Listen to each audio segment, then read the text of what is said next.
Hey guys, this is Fiend Frenzy 91 and I'm bringing you a video on Capcom, which is why I'm playing some Street Fighter 4 Arcade Edition, which is right now free on Xbox Live, I think for the next couple of days at least, up until July 1st I believe. So if any of my watchers want to grab this game free, then it's free on Xbox Live. Alright, with the games with gold I believe. So, what I want to talk about today is that Capcom, what everybody else is talking about, or some other people are at least, Capcom is being sold in a sense, not literally. Apparently, most of its shares are going to be bought, or they're up for grabs right now. And if one company were able to get all those shares, they'd own the majority. In Capcom, in a sense, they would own the company itself. And I'm going to talk about the big three, basically, which one of the big three I think should buy Capcom. Big three being Nintendo, Microsoft, and Sony. So, without further ado, let's just cut right to the chase with the one that I think everybody's thinking of right now who would be really benefit from buying Capcom. And that would be Nintendo. Nintendo really needs third-party right now. And Capcom would be a great third-party support for them. And if they own the shares, Capcom would basically be forced to give Nintendo something. At least, like, people were... I was hearing Rich Review Tech USA say... I was actually watching his video on this topic, and he was like, Nintendo... He was saying something like, Nintendo should buy it, and then imagine Street Fighter... exclusive for Nintendo, or or other Capcom games exclusive for Nintendo, right? No, not to me. To me, I'd rather, if I was a Nintendo exec and Nintendo bought the company or bought the most shares, I think it'd be better if they still allowed them to be third-party games. Why? Because let's face it, games that release for every single, or non-exclusive games, I mean, games that release for every single system usually sell more. I mean, look at Watch Dogs. Watch Dogs released for almost every system known to man. And it really sold well so far, and because when you release to more, you get more people buying. So I think it would be, because if Capcom does well, Nintendo obviously would do well owning most of the shares. So I think Nintendo would just make sure that Capcom also brought games out for the Wii U, but it would make sure that, I think it would be best if the games weren't exclusive, if they brought them out for all the other systems as well. That way Nintendo would still make money in the long run, I think. At least that's my opinion. I'm not sure. I don't know everything about shares and stuff like that. Anyway, but I just think it would be better for Nintendo not to have them exclusive. Because honestly, you put exclusive Street Fighter or Resident Evil on the Wii U or anything like that, I really don't see that selling that much. Especially Street Fighter.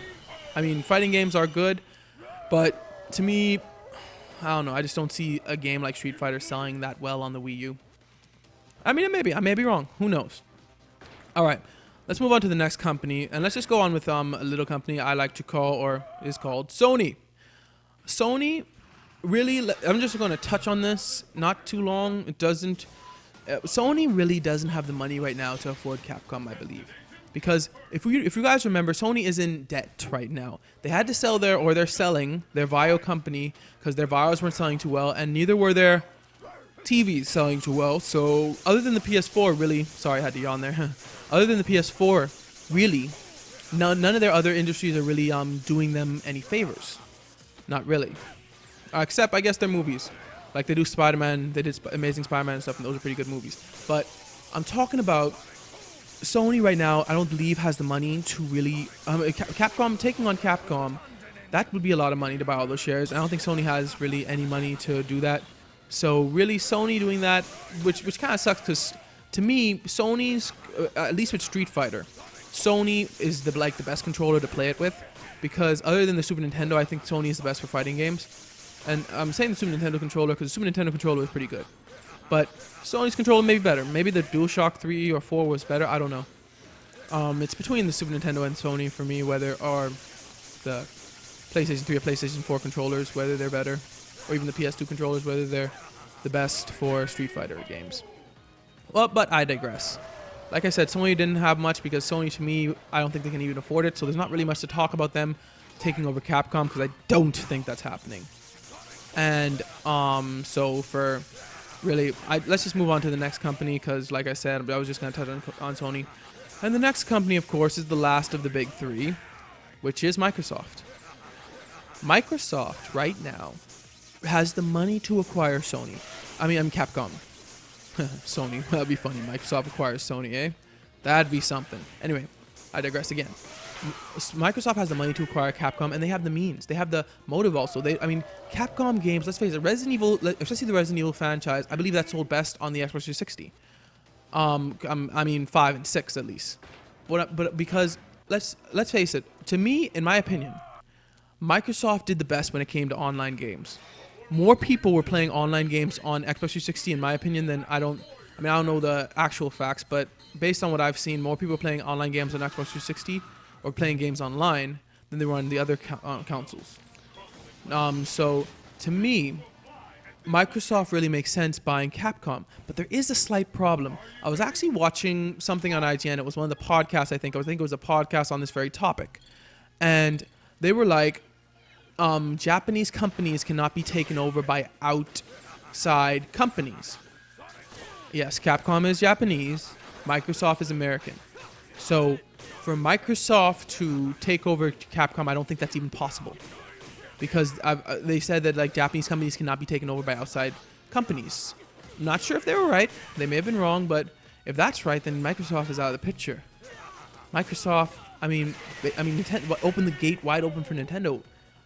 Because if Microsoft cannot purchase the Capcom shares or own a majority in the Capcom shares, then that basically means that Nintendo, out of the big three, is the only one in position currently to buy Capcom. But who knows what's really going to happen. I know there are other companies doing it, but I'm not really focusing on them. Because if they buy it, I don't really see much changing. Like, I heard that Gung-Ho, I'm probably pronouncing that wrong. Apparently they're a mobile company, and they were in a good position to buy Capcom.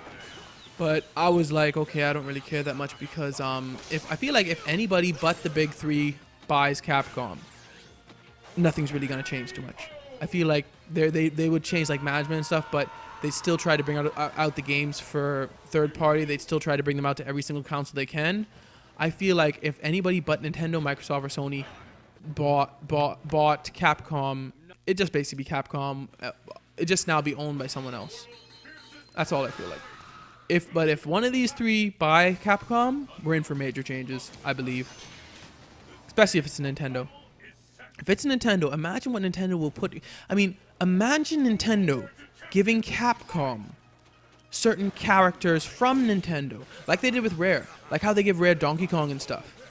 Imagine Nintendo giving Capcom, although Rare did the original Donkey Kongs, I believe, but how they give Rare like Star Fox and all that stuff. So imagine them doing that the same for Capcom. They'd be like, Capcom, we have these characters we're not really using. Why don't you take them and use them in one of your games? Imagine that. Imagine not with Microsoft, because once again, Microsoft doesn't have too many mascot characters other than like Master Chief and stuff. But imagine Sony giving like Rare, not Rare, Capcom certain characters from its list. Not too familiar with most let's just go with Crash Bandicoot. Not even sure if he's still a Sony character, but let's just say Capcom reboots a Crash Bandicoot or something. I don't know. But just imagine what Capcom would be able to use with characters from one of the big three's list. They'd be able to make completely different games. It'd be greatness. It'd be great if Nintendo, Sony, or Microsoft, if they took over one and then they were like, here's some franchises we're not using or we haven't done in a while. So here, take them. And then make them into your own. Make them into something great. It might be something. Anyway, we'll see in the weeks come to see who really purchases these shares and see what changes they'll do. I'll probably make another video when that happens to talk about what changes they'll do depending on who purchases the shares. But hey, this is my opinion on I think who should purchase them. Tell me who you think should purchase them, because this is a really big thing. Capcom, to me, was such a good company. Growing up, when you saw Capcom, you knew you were getting a good game, basically. Anyway, thanks for watching. Like, comment, subscribe, and God bless.